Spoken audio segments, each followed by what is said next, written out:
main principle to learn in our daily life is to be really aware of what we're doing. Say to know what you're feeling, what you're experiencing, what you're physically doing, what you're mentally doing, and then to be just like accepting one by one, and then like proceed with whatever plans or whatever duties you have, step by step, but be aware of what you're doing and not just mindlessly jump to the next one, rush into something, and then later have all kinds of trouble and problems. That's one of the main principles, I think, to learn about how to, kind of live a skillful life, do things kind of consciously. This is coming from our point of view is like we're many times spending time in meditation formally. We sit down and slow down and then become aware of our mental states and things like that. Like this is like the formal practice we do. And for us then in the monastery or like as a Buddhist lay practitioner, then the times of formal meditation, they lead to the adaptability in daily life, to really do things skillfully, bit by bit, not rush them, give really attention to your tasks and do them completely. And so you could also start with saying, whatever I do, I'll do 100%. And I'll dedicate myself 100%. For example, if you're drawing a picture, you just really tune into the atmosphere of what you want to draw, and you're conscious of how each color and how the texture and everything affects you. And then you draw it according to a real kind of 100% feeling that you generate while you're doing this. And then the result becomes very, very beautiful. But sometimes we're not skilled yet to do that. Say that would be actually the aim of all our practice would be there, to be 100% there all the time. But most of us are still scattered. We think about the future, we think about the past, we anticipate things. We've got what they call in Thai arom, that means like an agitated state of mind. Say, for example, overridden by anger or like subtle aversions. So that's why then in the monastery or like with lay practitioners, we emphasize do some formal meditation, sit down and practice to be quiet and close your eyes, shut down things first, and then you gradually open up and then you become more aware naturally. And for us, meditation is not something really esoteric, exalted or so. It's something where you focus on the sense of knowing what you're doing, being able to process whatever happens. Say, if I sit down, want to be quiet, and then suddenly there's a bird singing, and I think, what kind of bird is that? Or there's a telephone ringing, and I think, what kind of ringtone is that? So we're kind of distracted easily, so that we just say, never mind, and whatever happens, let it happen. I'll be just centered again. I think there's a lot to be said about that. Like generally, good conduct, like be a good person, do a lot of things that help other people, and be friendly, be able to say,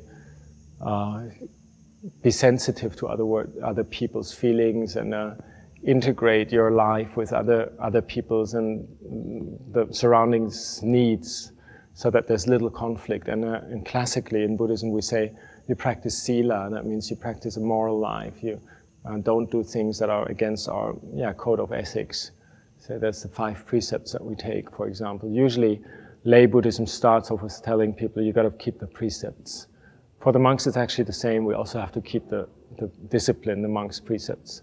So there's this level of like conventionally we try to be, I would say, kind and generous, and try to be forgiving, non-aggressive. We practice to be truthful and have open, clear relationships to people, and that's on the level of like the basic ethics. The word awareness again is a bit too broad, but then in that sense sensitivity, to develop that say caution and a sense of care for others, and know that other people's actions affect ourselves very well, and see how we deal with that, like integrating how people feel, how to avoid conflict, aggravating things, people getting into arguments, so that we can deflate that. And first of all, to have the consideration for other people or life around us generally, not to hastily jump into emotional things, but feel it out first. Don't react too early. Just give it some time to really understand what another person's saying. A sense of, I think, respecting the framework of what one has set up for oneself, or the structures in which one is. For example, if you're studying something, or you're in school, or you have certain tasks that you agreed upon doing, then just to really respect that. And this is more on the level of plans and arrangements that we do, that there's time when we decide what we want to do and how we want to do it, and then there's the time to carry it out without, again, throwing it all over, and being diligent enough to, say, for example, as a school kid, more or less be diligent and learn your things, because you're a school kid, you're not like a grown-up yet, and you just learn, and be in Thai it's so easy, be a good boy. Many Thai people understand, be a good boy, follow your parents, because that's the framework we're in. For monks as well, we have a lot of rules, and we try to live according to that framework and be perfect in that sense. We know it's not for everybody, and not everybody has to always do whatever homework, or for us our monastic duties. But when we do that and we choose that, then we just finish every job, every task that we have nicely, and it takes a lot of diligence or self-discipline to adapt to the program and to the setup around you. I think every now and again, just to take stock of what we've been doing and how it works, and not always to be bound up with duties and the program that we're in, but every now and again have time to ourselves and relax, and then afterwards, then naturally, after having had some time for oneself, then actually I think it's almost an instinct, a human instinct, that one wants to do the right thing and be helpful, or fulfill one's tasks or so. But if it's ongoing, non-stop, you have to work and you have to qualify, and you have to study, you have to pass, then I think that's too much.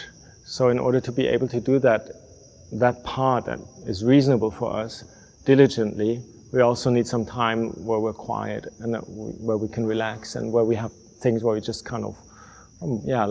say, are with ourselves, or maybe play music or football or so for lay people.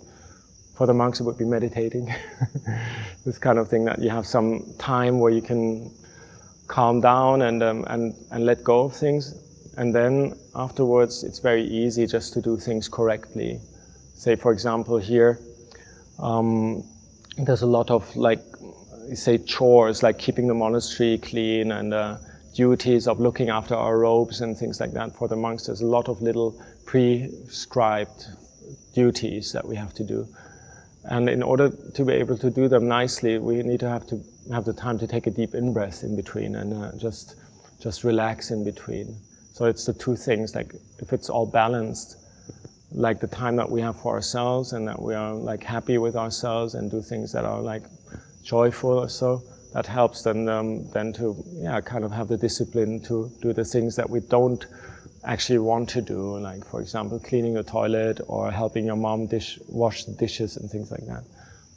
I think it's a certain skill that one needs to find access to, that the sense of being happy with oneself in the present moment, and not to jump to the future, or be uptight, worried, or have this kind of reverberating thoughts about what one has done. It means more or less a bit of acceptance of yourself, and being able to be happy in yourself.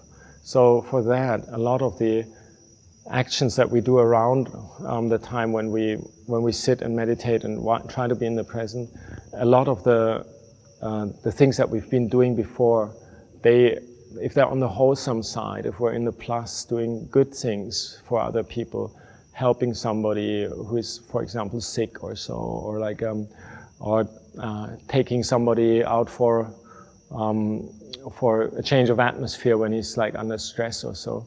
These good meritorious things that we do, they come back to a sense of being happy about one's own actions, and it's easier to let go of the past and not think about the future if one knows one has done things nicely and even with a plus of, say, generosity, if you've been sharing things and things like that, then it's easier to just slow down and say, now I'm just gonna, 20 minutes I'm just staying with my breath in the present moment, not worrying about what to do next and what I've done before. You're on the wholesome side already. Do wholesome actions. The things that support the ego, your sense of I and I'm special, things where you feel like you're taking advantage of other people. In the long run, it won't help us to feel peaceful with ourselves. So these quick jumps reverting to I'm great, I'm wonderful, I'm better. And I think definitely these are number one things to let go, even in normal daily life activities. Say when you're in a football club or so, just emphasize teamwork and reduce the sense of self and ego. That's letting go a lot. By things that are easy for us to do. For example, if you've got certain skills, to share them with other people, and then you feel you're giving something, and you're practicing generosity on a bigger scale with some example that it's easy for you, and then it unfolds bit by bit. Like this, it's like the good feeling of having done something for other people, not just for oneself. That permeates into other areas, and it also feeds back. Then when you want to be still and do meditation, then this comes up as a feeling of inner satisfaction for yourself, that you feel like actually there's no need to rush anywhere, and there's no remorse, no regret or so. It's probably rooted in to be proud of yourself, probably into your goodness, into your good, like, heart qualities, whereas the pride is a bit a superficial show, sometimes assuming things and boasting things, which then brings up this like restlessness because it won't hold in the long run. It's just like a bit of a show.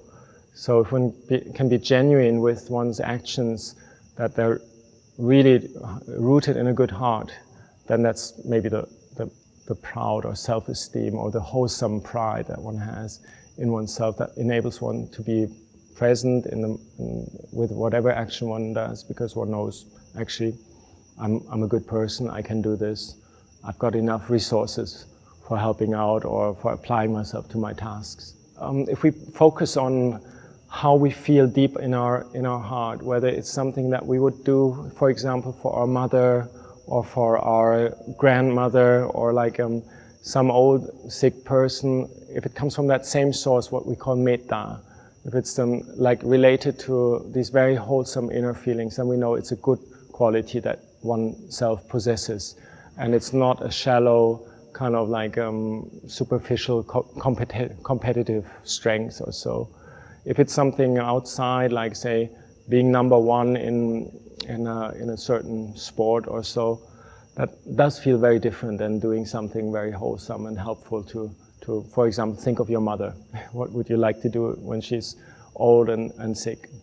Sense of gratitude and devotion to some good task at hand. I think it comes through the sensitivity and the mindfulness, that we respect the circumstances, the other people around, that we're not taking advantage of things, and just like humbly feeling our way through the difficulties of life. And I think that's graceful, and that's also a sense of like appreciation of all the goodness in other people, and makes one, actually the Buddha says it's a quality that makes one beautiful. It's got a beautiful demeanor. So sometimes we can copy that from the outside. We just like Thai people like to smile. Think of, okay, instead of being angry and nasty, let's just try to put up a nice smile and be friendly, graceful.